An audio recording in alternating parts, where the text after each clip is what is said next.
Right, hello folks, welcome back to the second video of our Scotch Yoke mechanism and the third video in our mechanism series. So today we should have made all the parts for the Scotch Yoke um, in our part studio, and we're going to be looking at how to constrain them all and make them move as they really should. So the first thing you can do is open up a new assembly. If you click insert, you should see you've got a part studio. Mine's part studio too. I've got one already with it fully assembled, but you should see you've got one with all three parts there. If you just click on that, they're just going to appear in your workspace there, which is what you want to do.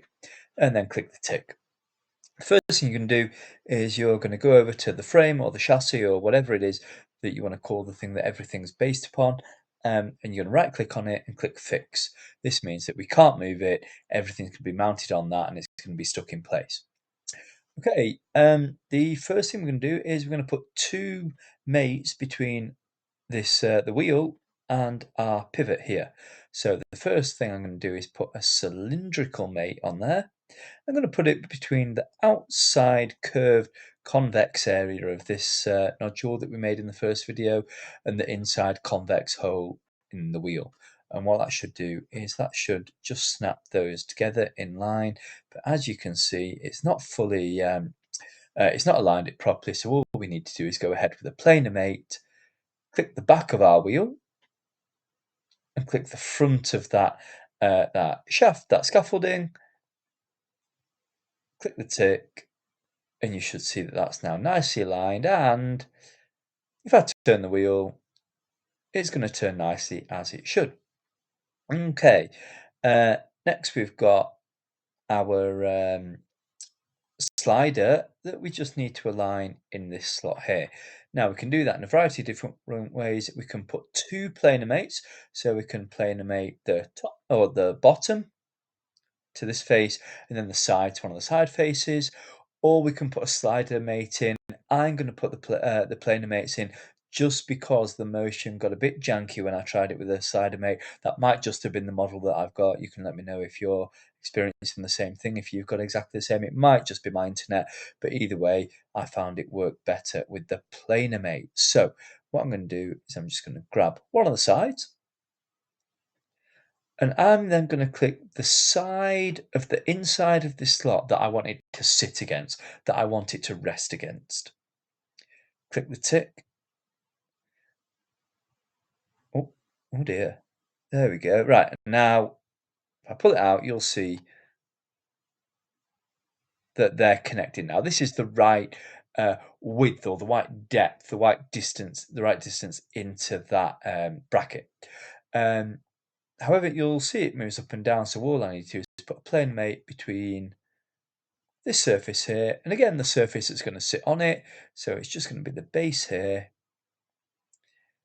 and we should see now that this moves smoothly from side to side.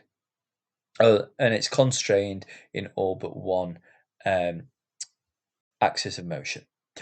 Okay, the final mate we need to do is we've got the cylindrical mates, we've got the slider or the parallel mates. We just need to make these connected, so we need to make sure that as one wheel turns, this is going to shift and move to side with it. And the thing you're going to do for that is a tangent mate. Now, this is this button here.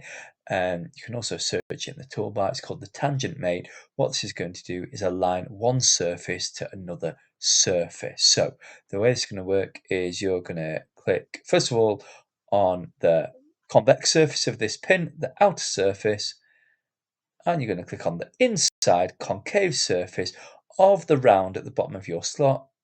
It probably does work on the flat as well.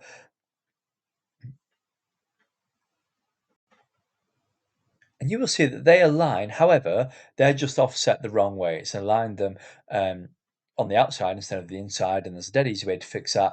You've just got this arrow here in the box, and that's just going to flip that axis, and you'll see that that springs to the inside surface. And because we've made sure our gap, our slot, is exactly the same diameter, or has exactly the same spacing as the diameter of our pin, it fits perfectly. If you click the tick now, you will see that as I move it, it rotates the bracket from side to side. Now, this is where we do tend to have some buffering issues, and I'm not sure if I'm going to It's going to let me go all the way around. It does get stuck there for some reason. It might just be it loading. It might be because of something we've done with the mechanism. Either way, have a play about with that. I bet it's because we've not quite aligned that. Oh, well, it might be to do with that, but I've just noticed we've not aligned that quite as well as we could have. All we need to do for that is jump back into the very, very first step we did, the first extrude in our part studio. I'm just going to dial that back to 5mm. So the thickness is going to be 5mm, and we should see, there you go, it's not intersecting anymore. Now, it's probably not fixed our problem. Not really. But that is an issue that you might want to iron out. And there you go, folks. That's it. If you come up with a solution as to why that's stopping, or if you're experiencing that jankiness, just let me know and we'll try and sort something out. But we do have a better working one over here that we did, and it is the same spec, so I'm not sure why it's still just getting stuck on this one. There you go. If you like the video, drop a like. If you're unsure about anything, drop a comment, and we look forward to seeing you in the next video. Thank you.